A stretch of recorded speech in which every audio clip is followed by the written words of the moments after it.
بسم اللہ الرحمن الرحیم الحمد للہ رب العالمین والصلاة والسلام علی سید الانبیاء والمرسلین۔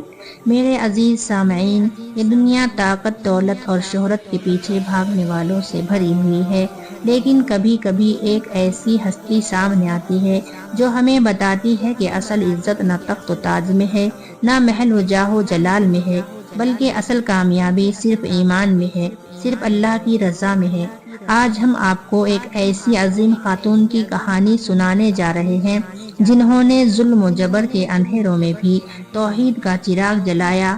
وہ عورت جو دنیا کے سب سے بڑے ظالم فرعون کے محل میں رہتی تھی، مگر اس کا دل صرف اللہ کے لیے دھڑکتا تھا۔ یہ ہے حضرت آسیہ رضی اللہ عنہا، ایمان، صبر اور قربانی کی وہ مثال جو قیامت تک مومنین کے دلوں کو ہمت دیتی رہے گی۔ آئیے دل تھام لیجئے اور چلتے ہیں اس سنہری داستان کی طرف جہاں صبر کی خوشبو، قربانی کا رنگ اور ایمان کی روشنی ہمارے دلوں کو سکون عطا کرے گی۔ یہ وہ زمانہ تھا جب مصر کا حکمران فرعون خود کو خدا کہتا تھا۔ اس کی رعایا اس کے سامنے سر جھکاتی تھی اور اس کا ہر حکم پتھر پر لکیر ہوتا تھا۔ اسی فرعون کی بیوی حضرت آسیہ، جو خود بھی شاہی خاندان سے تعلق رکھتی تھی، ایک ایسی خاتون تھی جن کے دل میں بچپن سے ہی ایک کھوج تھی۔ وہ محل کی ساری آسائشوں کے باوجود بے چین رہتی تھی۔ انہیں لگتا تھا کہ اس دنیا سے پرے بھی کوئی حقیقت ہے۔ ایک دن محل میں ایک بچہ آیا۔ یہ وہ بچہ کوئی اور نہیں، اللہ کے نبی حضرت موسیٰ علیہ السلام تھے، جنہیں ان کی والدہ نے فرعون کے ظلم سے بچانے کے لیے دریا میں بہا دیا تھا۔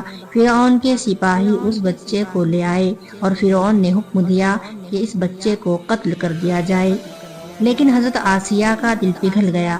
انہوں نے فرعون سے کہا، یہ تو ہماری آنکھوں کی ٹھنڈک ہے، شاید یہ ہمارے لیے فائدہ مند ثابت ہو، ہم اسے اپنا بیٹا بنا لیں۔ فرعون نے حضرت آسیہ کی بات مان لی اور وہ بچہ موسیٰ محل میں پلنے لگا۔ حضرت آسیہ نے حضرت موسیٰ کی پرورش اس طرح کی جیسے وہ ان کا اپنا بیٹا ہو۔ وہ موسیٰ کو دیکھتی اور ان کے دل کو سکون ملتا۔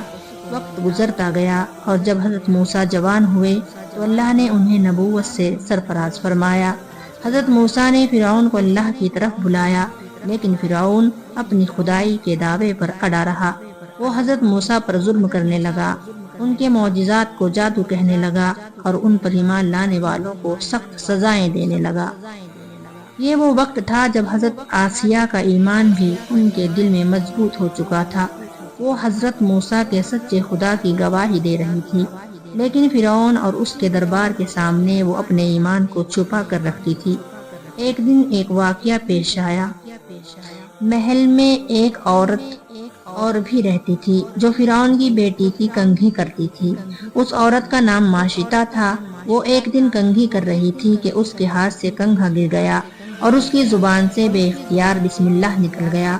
فرعون کی بیٹی نے یہ سن لیا اور اس نے اپنے باپ فرعون کو بتا دیا۔ فرعون نے ماشطہ کو اور اس کے بچوں کو شدید اذیتیں دی اور ایک ایک کر کے اپنے بچوں کو فرعون کے ظلم کا نشانہ بنتے دیکھتی رہی، لیکن اس نے اپنے ایمان سے پیچھے ہٹنے سے انکار کر دیا۔ آخر کار ماشطہ کو کھولتے ہوئے تیل کی کڑھائی میں ڈال دیا گیا اور وہ اپنے ایمان پر قائم رہتے ہوئے شہید ہو گئی۔ یہ منظر حضرت آسیہ نے اپنی آنکھوں سے دیکھا۔ اس وقت وہ فرعون کے محل میں تھی اور اس واقعے نے ان کے ایمان کی آگ کو اور زیادہ تیز کر دیا۔ اسی لمحے انہوں نے فیصلہ کیا کہ وہ اب اپنے ایمان کو چھپائیں گی نہیں۔ وہ فرعون کے سامنے آئی اور کھلے عام اعلان کیا، میں اللہ پر ایمان لاتی ہوں جو موسیٰ اور ہارون کا رب ہے۔ یہ سن کر فرعون غصے سے لال ہو گیا۔ وہ چیخا، کیا تو میرے علاوہ کسی اور کو اپنا رب مانتی ہے؟ حضرت آسیہ نے ثابت قدمی سے کہا، ہاں، میں اس پر ایمان لاتی ہوں اور وہی میرا اور تیرا رب ہے۔ فرعون نے انہیں سخت سے سخت سزا دینے کا حکم دیا۔ سب سے پہلے اس نے حضرت آسیہ کو دھوپ میں لیٹے ہوئے لوہے کی سلاخوں پر لٹایا، پھر چاروں طرف سے کیلیں ٹھوک کر انہیں باندھ دیا گیا۔ وہ تڑپ رہی تھی، ان کی ہڈیاں ٹوٹ رہی تھی، لیکن ان کی زبان پر صرف ایک ہی دعا تھی، اے میرے رب، میرے لیے اپنے پاس جنت میں ایک گھر بنا دے اور مجھے فرعون اور اس کے عمل سے نجات دے دے۔ اس دردناک اذیت کے دوران فرعون اور اس کے سپاہی ان سے بار بار پوچھتے رہے کہ کیا وہ اپنے ایمان سے پیچھے ہٹتی ہے، لیکن حضرت آسیہ نے ہر بار جواب دیا، نہیں، میرا ایمان مضبوط ہے اور میں اسی پر قائم رہوں گی۔ فرعون نے آخر ظلم کیا اور ان کے سینے پر ایک بہت بڑا پتھر رکھوا دیا۔ حضرت آسیہ کی روح نکلنے کو تھی، لیکن اس سے پہلے ہی ان کی دعا قبول ہو چکی تھی۔ اللہ نے ان کے سامنے جنت کے دروازے کھول دیے۔ وہ درد کی اس حالت میں مسکرا رہی تھی کیونکہ وہ جنت میں اپنا گھر دیکھ رہی تھی۔ ان کی روح قید جسم سے آزاد ہو کر اللہ کی طرف پرواز کر گئی۔ آج بھی جب ہم حضرت آسیہ کا نام لیتے ہیں تو وہ ہمیں یاد دلاتی ہیں کہ ایمان اور صبر کی طاقت دنیا کی ہر طاقت سے بڑی ہے۔ وہ محل کی قید میں تھی لیکن ان کی روح آزاد تھی۔ فرعون کے ظلم و ستم نے ان کے جسم کو تو تکلیف دی لیکن ان کے ایمان کو نہ ہلا سکا۔ دوستو، حضرت آسیہ کی کہانی ہمیں سکھاتی ہے کہ اگر ہمارا دل اللہ کی محبت سے بھرا ہو تو کوئی بھی تکلیف ہمیں اپنے راستے سے ہٹا نہیں سکتی۔ ان کی زندگی اس بات کا ثبوت ہے کہ دنیا کی آسائش بے معنی ہے اگر ہمارے پاس ایمان کی دولت نہ ہو۔